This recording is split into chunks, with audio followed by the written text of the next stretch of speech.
Welcome to this blazing hot, because I am roasting in this studio that they call my home office here in New York, edition of Rink Rap here at Forever Blueshirts. I am Jim Cerny, and that guy right there is familiar to all Ranger fans. That is Captain Dave Maloney, the new MSG Network analyst on the Ranger broadcast. And I know he's been receiving a lot of kudos and congratulations. I've already congratulated him probably about 10 times, but I'm going to do it publicly as well. Congratulations, and well deserved, Dave. Excited for you. And, I'm sure you're pretty fired up too. Big shoes to fill, though.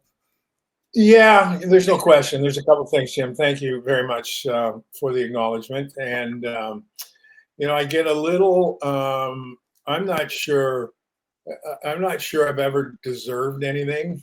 I always like to think that the results of hard work that I've earned at least a look. I was very fortunate along my way, going back to a 6-year-old starting half ice hockey in Lindsay, Ontario. And then along the way, I was never felt I deserved anything, but I would have hoped that I would have earned the chance to play at the next level. And that's no different here. And it may be just some people's way of wishing me good luck. So I'm just thankful for the opportunity. And you know what? You get to I've always thought I've been in a bit of the bonus round of my life. Particularly, I've got a great family. I've got 4, soon to be 5 grandchildren. And life is just a bit of a magical mystery tour. And this has just been the latest step. And so I'm grateful to have earned the opportunity, and whatever respect is out there, to be given a chance. Yeah. And I think it's kind of cool too. It's always, who do we take the journey with? And, you're such a, an important part of the Rangers, the foundation, part of this family. And to see you and Kenny, who you've worked side by side with for so long on the radio side, get this opportunity simultaneously to now continue that on-air professional as well as personal relationship on TV. I think it's just a really cool, kind of sidebar to this story. Yeah, there's no question. There's a couple of things. I'd always leaned on Kenny not to become one of these TV hotshots. And there was absolutely no reason to expect that he would. I've known Kenny. Actually, my first salvo, speaking of salvo in the booth, was in the early 80s when I got hurt in the playoffs, and I ended up in the booth with Marv and Sal Messina as the third guy. So Kenny was 12 and 13 at that time. I got to know the Albert family well. Yeah. So it's amazing where life takes you, right? And so you fast forward to the finish of our 20th season, this past season, and we're doing really the last away game the Rangers played in Florida out of the studios in New York. And the second intermission, Kenny leaves the studio. I'm assuming whatever he's doing. So bottom line is, to go back to action, there's no Kenny. So I had no problem taking it from the studio, and he's still not there when the puck dropped. So I had about 20-second play-by-play debut, or ending, or whatever. And I remember as soon as he came back, when I found out where he had been in the TV studios chatting it up with Steve Valiquette and Hank. Oh, I said, so I finally have to remind you to come back to this lowly totem pole entry that's called radio. You're hanging around with your TV buddies. And we had a great chuckle out of that. But he's just he's the best in the business. There's the absence of ego is actually reassuringly frightening. He reaches out. If people need help, prolonging careers, advice. He's just, he's a special guy. He really is. And to be able then to say, all right, this is going to happen, and we're going to go, because our last broadcast was at home against Tampa. And, it's like 2 old, I wouldn't even say we're getting divorced. We're just like, we're going on our separate ways with a very amicable way, right? Yeah. And here we are now, kind of yucking it up. We're going to be back again. So it's good. So before the papers were filed, before the divorce was final, you were able to reconcile, so to speak. Yeah, exactly. I think, it was an amicable kind of splitting, a great 20 years, and we'll see you down the trail. And the trail was pretty short, so it was good. Yeah. So you answered it right there. One of the things I wanted to ask you, because, I've known Kenny like you have for decades. And, people always ask me, what makes him so good? And I'm like, because what you see, like, he's not acting. He's just being Kenny. Like, he is the most down to earth star. I mean, the guy is a star. He's great at what he does and his preparation and everything. But to me, what sets him apart is he's just Kenny. And as you said, the absence of ego is incredible because, we know how it is in this business or how it can be. It doesn't have to be. And he's a great example of what it should be, really. Right. I think there's, I've watched him work other sports. Of course, he does. He does baseball. He does basketball. He does. He was up in the Olympics. He did water polo. And I mean, he's done everything. And he's had football, and he's had to work with a variety of analysts. Yeah. And I always think the analysts that he's working with now, because he's a top play-by-play guy in most sports, there's a likely chance. I'm not including myself in this group, but there's going to be a top analyst with him. Although there's been neophyte guys that start with. The analysts always sound good with him. And I think he has a wonderful kind of sense of when to bring somebody in and when to not. He doesn't, he just, and it really does, we're on a repetition of the observation that we've both made. You never get the sense that he needs to be the show. Right? That he needs to be the guy that knows everything. That he needs to, because ultimately he does know everything. And with his preparation, I'll never forget one time he threw out some obscure anecdote about something. Oh no, it was a stat on somebody. So I said, Kenny, do you ever read a book? And he said, no, I read it in the press notes beforehand, and I just made a note of it. And I said, that's probably why you are who you are. I am who I am. But he's just is terrific. There's no question. There's no question that why he's in the role he is. He's a top play-by-play. His preparation is, but he doesn't wear you out. Kind of saying I know everything, and you guys are watching this game because of me. Right. Absolutely not. Right. So one of the things, and I get this feedback all the time, and I feel this way, I have a little anecdote to share with it too, is Ranger fans, I think, love Dave. Now, I know you don't want too much kudos and everything here. We don't want to swell you up too much, but they love Dave because you're one of them. You wore the jersey, you wore the C, but it's the passion. Like when you're pissed, when things are going bad, fans know you're pissed, right? It's great. Yeah. And I remember when I was doing Islander games, I did them with Bobby Nystrom, Mr. Islander, Stanley Cup overtime winning goal and everything. And I actually had a producer, someone from the Islander family, tell me, oh, you got to rein Bobby in and everything, when he gets mad. I'm like, well, he should be mad. Yeah. He put his heart and guts and soul into this organization, that's who he is. I'm not going to cut him off at the legs or whatever. So I love that. I love that passion and all that. And that you bleed it. Like I feel that Dave really bleed. You hear the phrase. It's like he bleeds blue. You bleed blue, don't you? Yeah, I do. I mean, I really do. And I think there are other things. Obviously, the sport is a very passionate sport. It certainly reaches many more people now than it ever did, particularly when I was playing. And it has a very passionate fan base. And the sport is passionate. It's just the ethos of how it works. And I hate to lose.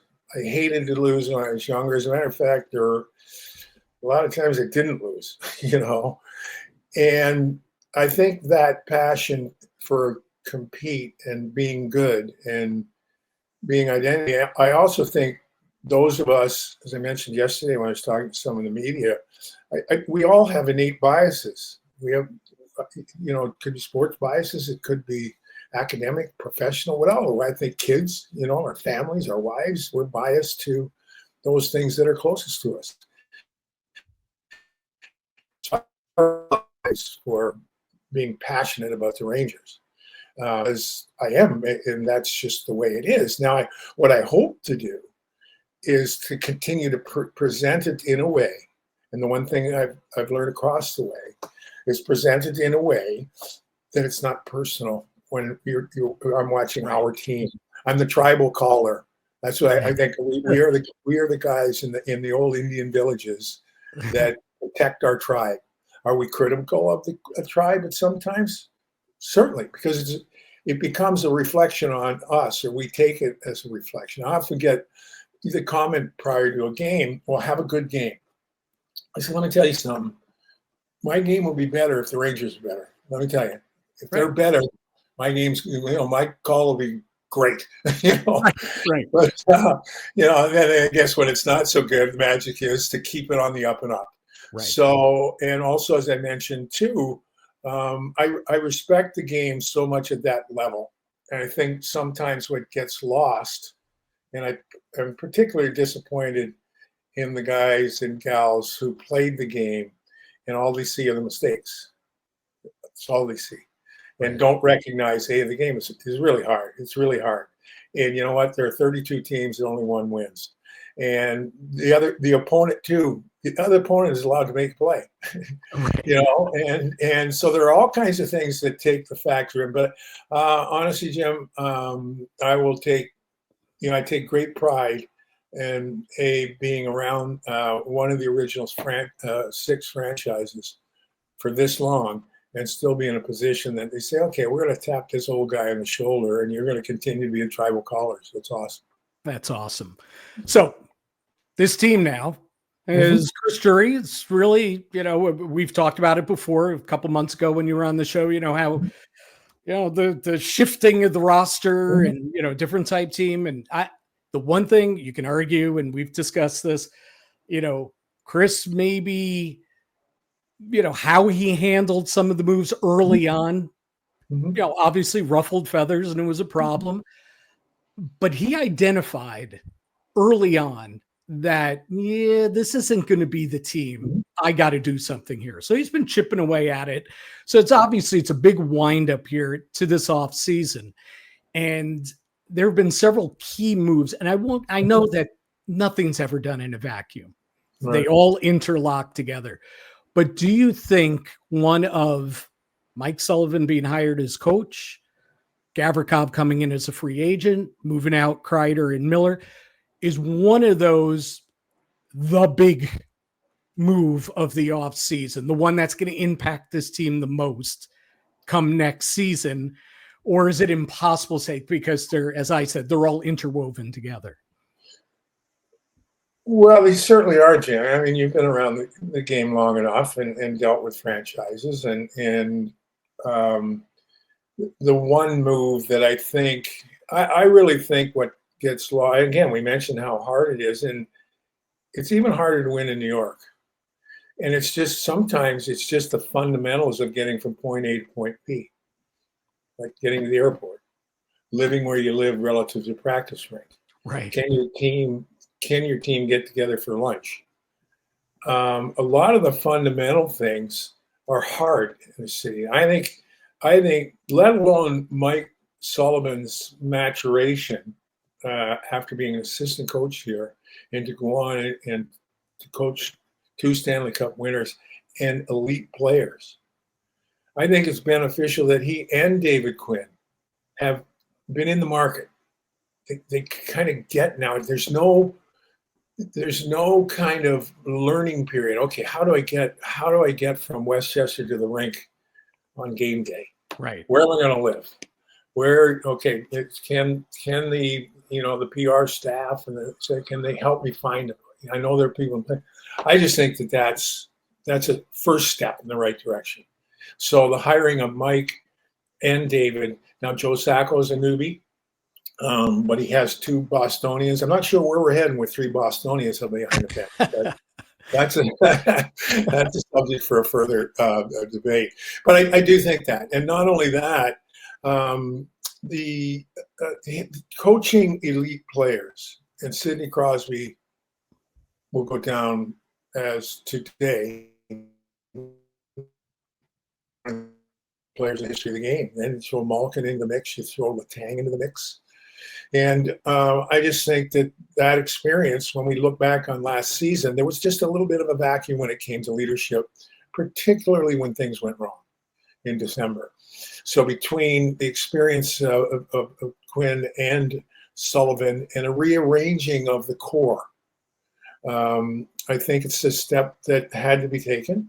And Chris and his staff identify what needs to be done. And as far last year's done, it's over, finished, right? It's time to move on. And then you say, okay, what are you going to do about it? Well, Gavrikov, apparently, I haven't seen him enough as a player to know, but by all accounts, he is a player that's going to be wonderfully efficient in his own end of the ice, a little bit quieter than we've seen the Rangers in their own end of the ice. Right. I like talking, as I said yesterday when I met with the media, I really like Vakanainen. I like Borgen. They're just a little calmer. Just Vakanainen goes about his business, and I think you have to put some credence in. He was a first-round pick, and I know a lot of the players get so beat up on social media, which listen, it is the time. There's no question. It is the time, and everybody's got an opinion. Everybody has a platform. But my goodness gracious, these guys are all NHL players. So I guess in the long run, things that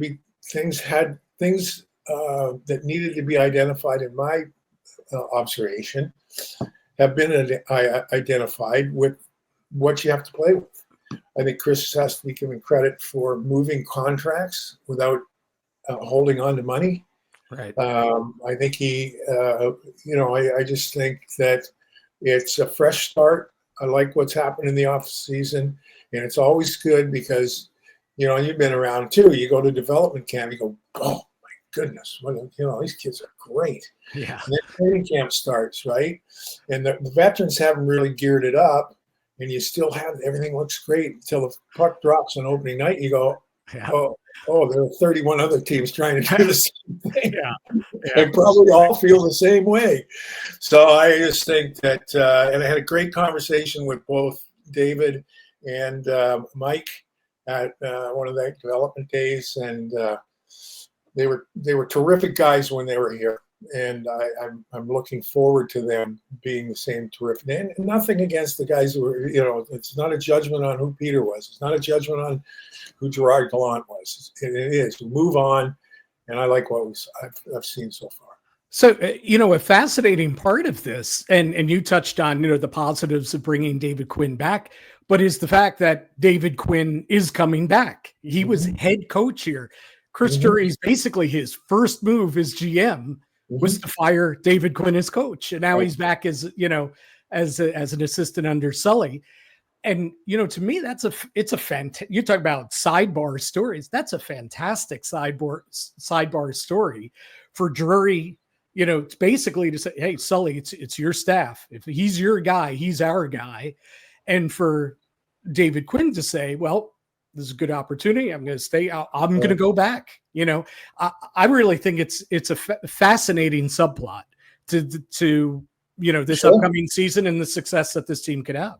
Sure. I mean, I give credit to, both of them for being men, leaders could be men or women in the leader in roles of responsibility. You have to make decisions, right? And sometimes those decisions are hard to make. The fallout might be difficult. And I give David Quinn an awful lot of credit. To me, I know it was tough. When he got let go, that hurt. Yeah. And but you know what? It's like I always said. It's like Mike Tyson said, right? Everybody has a game plan until they get punched in the nose. Right. So you roll over, you continue to fight. Take the take that event as a learning step along the way and make it work. So I really do. I give David Quinn a lot of credit. And also my understanding is that Chris right away reached out when Mike had presented David Quinn. So both of them are stand up, and I'm really happy David's back. Yeah. So the one thing I just wanted to circle back about that I also find fascinating, and it's going to be years of evaluating the Keandre Miller trade, but it's just fascinating that he got traded within the division too. Like, it would be an intriguing trade no matter where he went, because he's, 25. We know all about the upside. If he turns into a superstar, Rangers may say, oh yeah, okay. No, maybe we made a mistake, but the fact that it's within the division, and then they get back a first rounder, a second rounder, and a loaded draft next year, and Scott Morrow, who's a top prospect in Carolina, who's a really intriguing guy to put on your blue line. There's so many fascinating elements to that trade, but certainly none more fascinating to me than watching it evolve over the years, because these teams are going to be going head to head trying to beat each other's brains out year after year, Yeah, I know that's, and we get back to our biases, right? So you pick a side, and everybody, it'll be chats over beers or chats like you and I are having here now. But I think I'll use the Marchand deal of Florida as the best example. Now, Marchand for sure was on the market, unrestricted free agent. How does he end up in Florida, of all places? Florida put the best deal on the table. So when you take a look, you forget that the only conversation wasn't Chris Drury and Carolina. There were a number of conversations going on. I know that for a fact. So the thing is, I just, to me, however you come to that conclusion, that was the best deal on the table to kind of restructure things that you had. I don't ever think you should. I don't care if if it was, which I won't be, but ever in that position, I'm going to take the best deal that's there. It's a little bit like the draft. Okay, who's the best player available? Now we have needs, but to be intimidated by the fact that it's the Carolina Hurricanes. Hey, listen, this franchise has done just fine against Carolina. They'll be fine moving forward. And Keandre, I hope he goes on to be a tremendous player. I hope he's Brady Shea. Brady went to Carolina, but a hell of a player. But in the meantime, that Ranger team beat Brady Shea in the conference finals 2 times. So good for Keandre, and I wish him nothing but success. And good to me, once again, I just have to believe that, knowing that there are a number of deals out there on the table for Keandre Miller, that Chris and his staff decided this is the best one. Move on. So when we get to training camp, and I know we're a couple months away, I think Sully, one of the biggest decisions, if not the biggest decision he's got to make as he puts together this lineup, is how he's going to slot his centers. You're going to go 3 strong, down the middle. Is Mika a center, or is Mika a right wing? And I play these mental games with myself all the time, because I'd like, if Vincent Trocheck is my 3C, boy, you put a banger with him on that line, and Taylor Radish is probably going to be a 3rd line winger there. Boy, that shapes up as 3 pretty good lines, and then Sam Carrick's 4th line. I'm liking my bottom 6. I'm liking the depth there, but I think that depth comes up a little light if Mika becomes a right wing, and Vincent Trocheck's got to remain in the top 6 as a center. So again, this is a typical Jim, big wind up to, what do you think? Is Mika, you think they're better suited with Mika in the middle or Mika on the right wing? Oh, I'm not sure that I think that's what makes it all interesting moving forward. I think there are a couple of things. Mika sure looked good on the right side. Maybe it just took a lot of heat off of him. He had been a tremendous 3-zone player, protecting a lot of times the wingers who he was playing with weren't quite as efficient as he was in 3 zones. I like the fact that you have that flexibility. Yeah. But inevitably, what we see at the start, who knows how it's going to look in April? I think you start. I think you've got to figure out ways. Can Hoffman play? Right. Can Gerard, where would he fit in the scheme of things? Right. Personally, I think every young kid should spend time in the American Hockey League. Perreault looks like he's going to be a player, but he needs the seasoning, and that's the thing you got to be careful too about training camp. They come out, a lot of younger guys come out looking like, oh boy, this is the time. But the game, as I said, the game is hard. Now you're in the best league in the world. So it'll be interesting to see how it plays out. There's no question there's a little bit of flexibility, and your points are well taken. But that's why, I leave that to Mike Sullivan and David Quinn and the staff. Really. So that's why you're the smart guy here. It's just I always consider myself an analyst, as opposed to like an opinionist or a critic. My job is to kind of see. My really job is come game time. Okay, this is what happened, why it happened. To surmise who's in the lineup. You really don't know what's going on in Mike's office. I certainly don't know what's going on in Chris's office. Yeah. I don't find it that important that I know what's going on in the office. My job, but it is an age of conversation, podcasts, opinion. So I guess I dodged your question. Let's move on.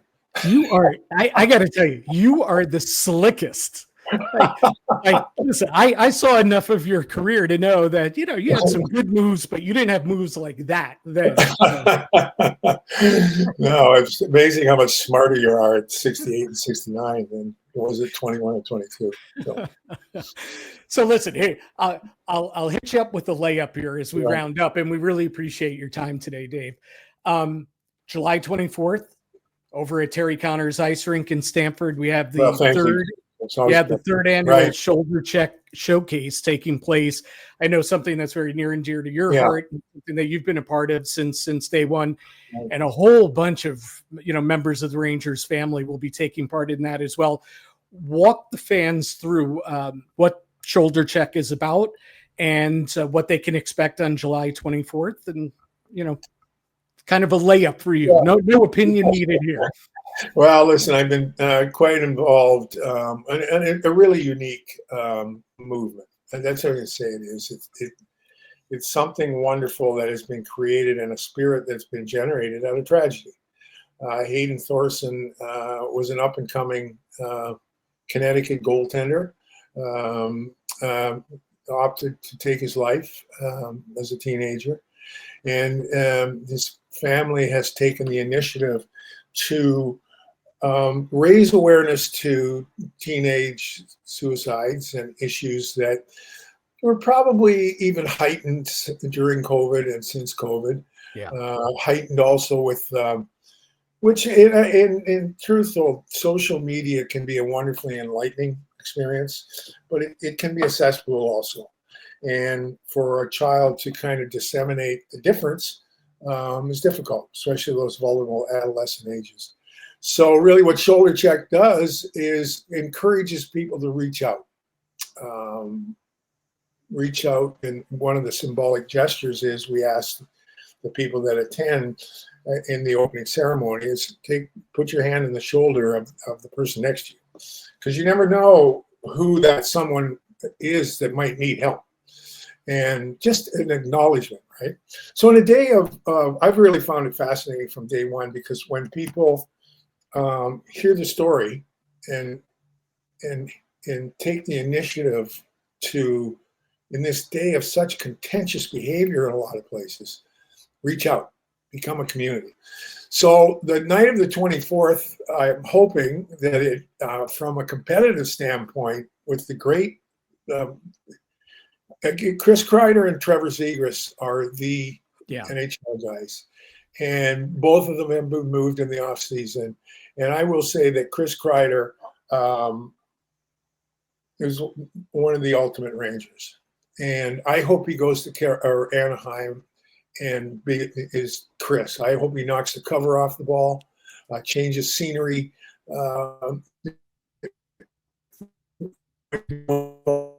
My belief is, of the core guys, and my observation is, it was probably the easiest contract to move around. And he'll be wonderful for Anaheim. And but they take part, and the Prentice group out here is the local pro hockey mafia that they all get together in the summer and work out together. Yeah. And Trevor's father's quite involved in getting the number of players involved, because a lot of them are training together. So we have Matt Rempe from the Rangers, Jonathan Quick will be behind the bench, Marty St. Louis will be behind the bench, Adam's going to play again, Adam Fox. I'm trying to think. I think Brett Berard will be there. Just a number of young guys and pros, and they put on quite a show. I'm telling you, it was phenomenal to watch the Rempe continue last July in the second event when he showed up. Like, oh my God, it was like Gretzky was in the building. And so it's really it's a tremendous night. And I think, as I said, I really believe that when you hear the story and when you attend the event, you go, there is something great that has been created out of a tragedy. So, yeah, and a couple of weeks of free. It's fun. So unfortunately, the Thorsons, as I've gotten to know them, great people. I'm so fortunate to have gotten to know them now. They didn't check with my schedule. I'm actually going to be on vacation. I'm actually going to be missing the event. However, we're going to provide the fans here, on our website and here on the podcast with all the information on how to get tickets. July 24th. It's up in Stanford, Terry Connors Ice Rink. And of course, you're the MC. So a lot of pressure on your shoulders again, except this time you're fully healthy this year. Last year we basically we almost had to carry you out there, but you were still there, which was awesome.